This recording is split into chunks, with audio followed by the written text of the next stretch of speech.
Hello everyone and welcome to a game that, even though it seems like it finishes before it even starts, actually lasted for quite some time, and they spent a lot of time on the clocks because it is a very complicated position, but let's just check it out. Miaoyi, you all know her, we featured her on the channel many times. She plays very interesting chess, very exciting chess, sacrifices everything that she manages, and pretty much all of her games are like that, and that's why I always love to show her games.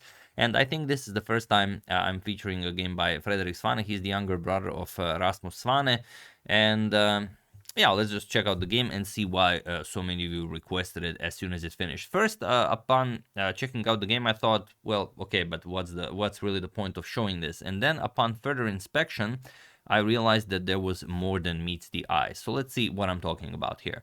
Miaoyi has the white pieces and she opens with pawn to e4. We have pawn to e6, pawn to d4, pawn to d5, and e captures on d5. We have e captures and knight to f3. She won round 1. And in round 2 she drew against Vaishali. So this is, like I said, round 3. Knight f6, bishop to d3, and now castles.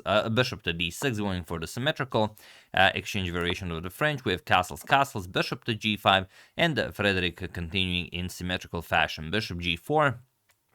Knight b to d2, and now, well, you could continue to further push symmetry, pawn to h6. We have bishop to h4, and now knight b to d7, and the position has been reached before. c3 was played almost exclusively here. There are some other moves like pawn to h3, but she goes for pawn to c4, and it is now, as of move 10, that we have a completely new game. She's playing a little bit faster, spent some 9 minutes on the clock. Frederik spent a bit more, 22 minutes. But okay, that's still a lot of time for the game. D captures on c4. We have knight captures on c4, again, playing very quickly. And knight to b6. Going after the knight on c4, we have knight to e3, attacking the bishop, and bishop back to e6. Bishop to c2, freeing up the d3 square for the queen to put some pressure here. Then you already have threats like bishop captures and queen to h7 checkmate. Rook to e8 and queen to d3. Now, okay, you have to do something about this, but you've already moved the rook here, so it's not as big of a threat. Just pawn to c6. Now, while you can go for this, let's say bishop captures, and queen captures on h7, the king is surprisingly safe on f8. There's no way to go after that king. So after c6, she just nicely continues developing. Rook h to e1, knight b back to d7, and now knight to f5. And already things are getting very interesting here. Probably best and safest is to just give up this bishop for knight. I mean, this bishop, okay, you have the bishop pair, but this is a monster knight. You should just eliminate it and something like queen c7, trade rooks, and be very happy. But after knight to f5, bishop to f8 was played by Frederik, and now knight to e5. She brings another attacker into the attack. Knight captures, rook captures, and now pawn to g6. So Miaoyi now down on time, 21 minutes to Frederik's 38. Knight back to g3 and bishop to g7. And this is where it all happens. She goes knight to e4, puts pressure on that f6 knight, and basically invites pawn to g5. Now, Miaoyi is much better here. Make no mistake about that. I will show you a line that can be played here. Pawn to g5 is the top move recommended by the engine.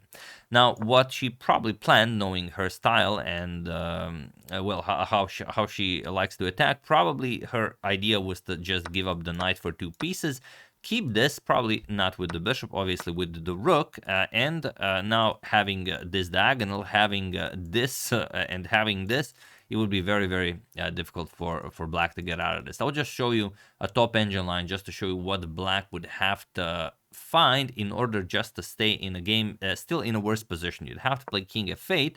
Let's say queen a3 check, queen blocks, you're going to go back to g3, put pressure on the bishop. After bishop to h8, rook h5 attacks the bishop, and this is impossible because bishop captures queen with check. So you bring the bishop back, now rook h7, the exact same idea, this is impossible, and now black has to find the only resource that does not lose on the spot, and that is bishop to g4. Still h3, and again you have to struggle, I mean, a lot. You have to find queen to e6, and then pawn to d5, crushing, and now after c captures on d5, bishop captures on f6, queen captures on g4. And okay, if you can survive this, good for you, but you're down material, your position is much worse, and well, it's not going to be easy. But that was obviously the idea behind knight to e4. However, her opponent made it a bit simpler for her, or maybe that's just how it appears. He played bishop to f5, and now Miaoyi is completely winning, but what's the problem with bishop to f5? It's not, it's not that apparent. Feel free to pause the video and try to find the winning idea. Calculate it out all to the very end while I give you a couple of seconds.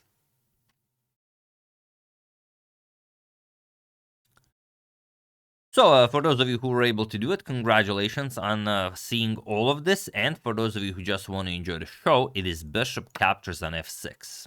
Certainly not the first move that comes to mind. But just for comparison, let's try some other moves. Knight captures on f6. This comes with check. The reason why this isn't as good as bishop captures is that once you capture and let's say bishop captures on f6, queen captures, there's nothing really happening here. You're just going to play queen e3, and okay, we can trade queens, captures, let's say queen e6, you bring or trade the bishops, doesn't really matter. You bring the rook into the game, and that's pretty much it. Something like king g7, or you offer a queen trade, or you get the rook into the game, maybe after defending your a7 pawn, but yeah, that's not really going to work. Another thing after bishop to f5, well, you could go for you really don't have anything. Your choice is basically bishop captures or knight captures on f6. But the reason why bishop captures on f6 is so excellent is that now there is nothing you can do. And just to give you an example, if bishop captures, rook captures on e8 check first. And now look at this. This is probably the line that he missed. And he probably thought that after queen captures, yes, knight captures on f6 check forks the king and the queen, but after king f8, the white queen is also hanging. And if queen to a3 check, there's queen to e7, but now the problem is knight to h7 check. You have to go to e8, otherwise you lose the queen. And after king to e8, there's queen to c3, threatening rook to e1, and you just do not survive this. You have to start hiding your king. You're going to trade here to mess up black structure. You're going to play rook e1, and now you're down a piece, down a full knight, and your king is in the center of the board. This is dead lost. So that's the problem with bishop captures on f6. If you try queen captures, knight captures comes with check, so we're not going to even show that. I mean, you just keep the queen. And after another thing after bishop captures on f6 is that you could try rook captures on e5, but there's d captures on e5. And if queen captures on d3, bishop captures, and again, white is up a piece. Bishop pair and the knight versus a bishop pair. Also, the rook's nicely tucked in the corner. So after bishop captures on f6, there is no way to reclaim material. He tried bishop captures on e4, but now just bishop captures on d8, rook captures on e5. Again, capturing on d3 doesn't do anything because there's this nasty rook captures on e8 that comes with check. Or maybe this is what he missed, but I don't think so. I think that huge sausage of a line is what he missed. But after, king h7, you're just going to pick up the bishop, and, well, you're up a bishop and a rook. So that's, I mean, we're not going to even go there. So after bishop captures on d8, he tried to basically give up the queen, rook captures on e8, queen to c3, she sidesteps with the queen, rook to e6, and now bishop to a5.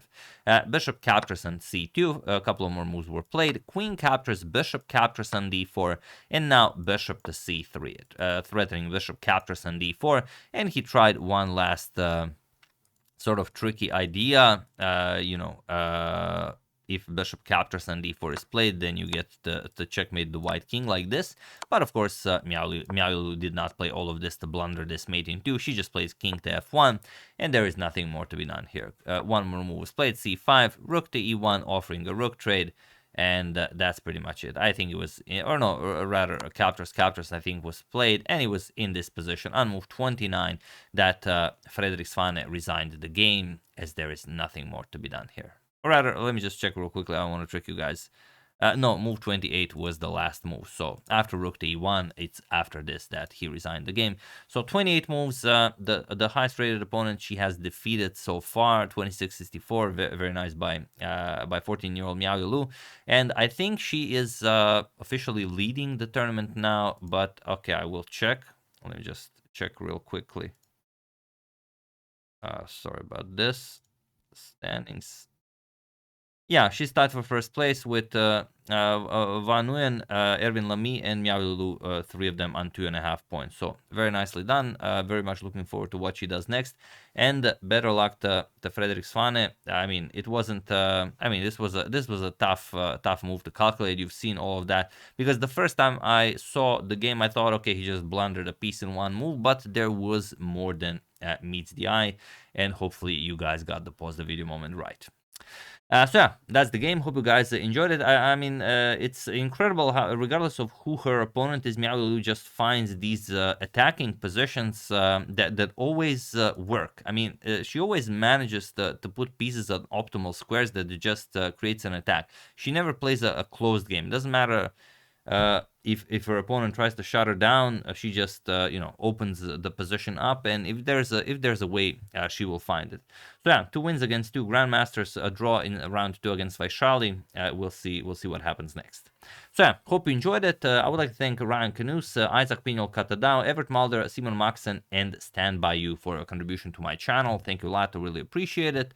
As usual, you can check 2 of my previous videos here. Thank you for watching, and I will see you soon, continuing to check up on your wonderful suggestions, but mostly covering Tata Steel until it finishes.